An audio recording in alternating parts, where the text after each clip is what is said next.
সেদিন সবাই মহরমে মিছিল নিয়ে যাচ্ছিল এবং হঠাৎ একটি ছোট্ট বাচ্চা এসে হিন্দুত্বের পতাকা বা ধ্বজ রাস্তার পাশে নাড়িয়ে গেল।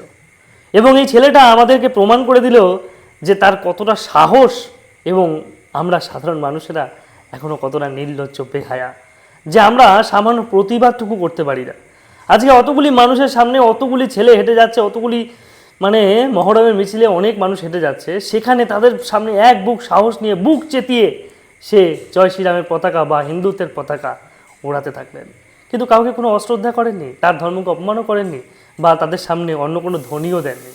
তারা একটা কথা বলতে বলতে সে শুধু পতাকাটা নাড়িয়ে দেখিয়ে দিল। ঠিক এমনভাবেই আমাদের প্রত্যেকের মানুষের মধ্যে সেই সাহসটা আসা উচিত। কেন আসা উচিত বলুন তো? কেননা বিভিন্ন দিকে বিভিন্ন গণ্ডগোল হাঙ্গামা হতেই আছে, এবং তার বিরুদ্ধে যদি আমরা আওয়াজ তুলতে না পারি, প্রতিবাদ করতে না পারি, তাহলে কিছুই হবে না। এই সমাজের বুকে হিন্দু হয়ে টিকে থাকার জন্য বর্তমানে প্রতিবাদটা অবশ্যই প্রয়োজন।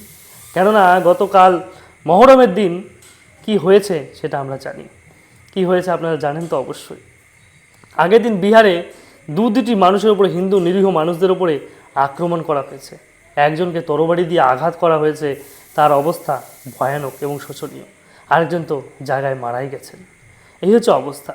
এছাড়া আরও বিভিন্ন জায়গায় দু একটা বিক্ষিপ্ত ঘটনা ঘটেছে, হয়তো নিউজ চ্যানেলগুলিতে সেগুলি আসছে না, কিন্তু আমরা যারা সোশ্যাল মিডিয়া ইনফ্লুয়েন্সার তাদের কমেন্ট বক্সে কিন্তু এই সমস্ত ভিডিওগুলি আসছে, যারা আমরা হিন্দুত্বের হয়ে কথা বলি। যাই হোক, আপনারা হয়তো দেখেছেন, কিন্তু এই রকম সমাজ কিন্তু আমরা চাই না। মহরমের মিছিলে অস্ত্র নিয়ে বেরোলে কোনো সমস্যা নেই, কিন্তু রামনবমী মিছিলে অস্ত্র নিয়ে বেরোলে প্রচুর সমস্যা।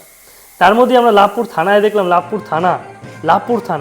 বীরভূমে লাভপুর, সেই লাভপুর থানার মধ্যে ঢুকে মহরমের মিছিল করছে তারা, তরবারি নিয়ে বা আরও যেরকম কাজকর্ম ডাঙ্কা বাজিয়ে বা কী সমস্ত বাজায় তারা, সেগুলো বাজিয়ে তারা সমস্ত পালন করছে। যেখানে পুলিশ থানা, সেখানে কি দেখেছেন আপনি কোনো থানার মধ্যে কোনো হিন্দুত্বের বা কোনো রামনবমী মিছিল করতে? কোনো দিন দেখেননি। এটাই হচ্ছে সমস্যা। কেননা এই দ্বিপাক্ষিক মতবাদ অবশ্যই ভালো নয়। তাই আমাদের প্রত্যেককে ভালো থাকতে হবে। ভালো থাকতে গেলে কি করতে হবে? সমানতা রাখতে হবে, তাহলেই ভালো হবে।